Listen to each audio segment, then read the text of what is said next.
The Indiana Fever's playoff-clinching win over the Washington Mystics wasn't just a game. It was a declaration. A declaration that this team, written off countless times, refused to crumble under the weight of injuries, doubt, and relentless adversity. They didn't just beat Washington. They dismantled them, 94-65. And in the process, proved they are far more than the sum of their missing stars. What makes this victory resonate so deeply isn't just the scoreboard. It's the story that led up to it. The Fever weren't supposed to be here. When Caitlin Clark, the face of the franchise and the player carrying an entire league's marketing machine on her back, went down with a season-ending groin tear after just 13 games, analysts immediately closed the book on Indiana's postseason hopes. Add Sophie Cunningham, Chloe Bai, Sydney Colson, and Ari McDonald to the injured list, and the Fever's rotation was reduced to rubble. 5 contributors erased, half a team gone. Most franchises would fold, but Indiana didn't. They adapted. They turned survival into identity. That transformation was on full display against Washington. For a half, the game looked tight. The Mystics pressed hard, forced Indiana into difficult looks, and kept the margin close. But then came the third quarter, the moment when the Fever shifted from survivors to predators. They clamped down so ferociously that Washington managed just 9 points in the frame. 9. Every pass was contested. Every cut was disrupted. Every shot was smothered. The Mystics didn't just go cold. They were frozen by Indiana's defense. From that moment, the game ballooned into a blowout.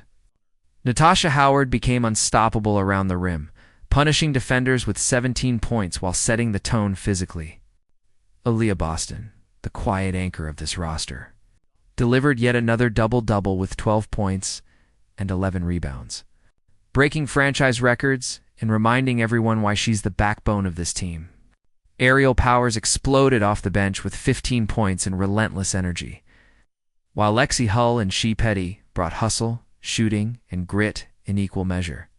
Even Kelsey Mitchell, on an off-shooting night, found ways to steady the backcourt with key plays and leadership.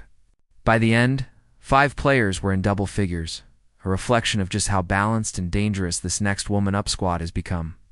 But the true defining moment of the night didn't happen on the court. It happened in the locker room, when Aaliyah Boston, drenched in sweat and still riding the high of victory, spoke to reporters about the mantra that carried the Fever through the storm. "Never doubt yourself and what you're capable of," she said. It wasn't just a line. It was the heartbeat of their season. Boston, often described as poised and polished, showed a different side, the anchor who reminded her team that even in chaos, belief is the most powerful weapon. Her words weren't spicy, as one reporter suggested earlier this year.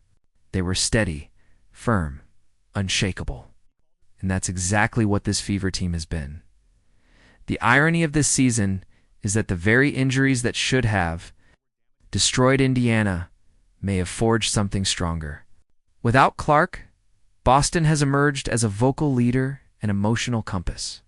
Without Cunningham, Colson, or McDonald, role players like Powers, Petty, and Hull have been forced to grow into bigger roles, and they've thrived. Coach Stephanie White simplified the playbook, streamlined rotations, and built a system that leaned into toughness rather than excuses. She didn't sugarcoat the challenges.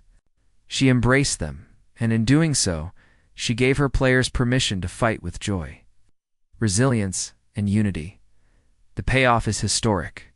For the first time since 2016, the Fever are back in the playoffs, and for the first time since 2015, they hold a winning record. In a season that saw 18 different players suit up in a Fever jersey, the result isn't chaos. It's depth. It's a team that can plug anyone into big minutes without losing rhythm. It's a culture that values grit over glamour. And it's a roster that, when Clark returns in 2026, will already have playoff scars and championship DNA. Of course, the road ahead is brutal. Indiana is likely to face Atlanta, Las Vegas, or Phoenix in round 1. In a best-of-3, with 2 of those games on the road, the odds aren't in their favor. But here's the thing. The odds haven't been in their favor all season. And that's exactly why no one should want to see them now. Because they don't just play to survive anymore. They play to prove a point, that belief, toughness, and togetherness can turn heartbreak into dominance. In the locker room after the game, Boston reminded her teammates to enjoy the moment, but also not to lose focus. Yes, they celebrated. Yes, they laughed, but she quickly reminded them, we're not done yet. That balanced joy mixed with business is what makes this team so dangerous. They're not just happy to be here. They're ready to scare the hell out of this league. Think about it. If Indiana can do this with half a roster, what happens when they're whole again? If they can blow out an opponent by nearly 30 without Clark, what happens when her playmaking, shooting, and star power return to a team that's already forged in fire? That's not a question of survival anymore. That's a question of destiny. So as the Fever march into the postseason, they're carrying more than just momentum. They're carrying a culture built on resilience, a belief system anchored by Olia Boston, and a locker room mantra that has already redefined their season. It's never doubt yourself and what you're capable of. And after what they just did to Washington, maybe the rest of the WNBA should stop doubting too.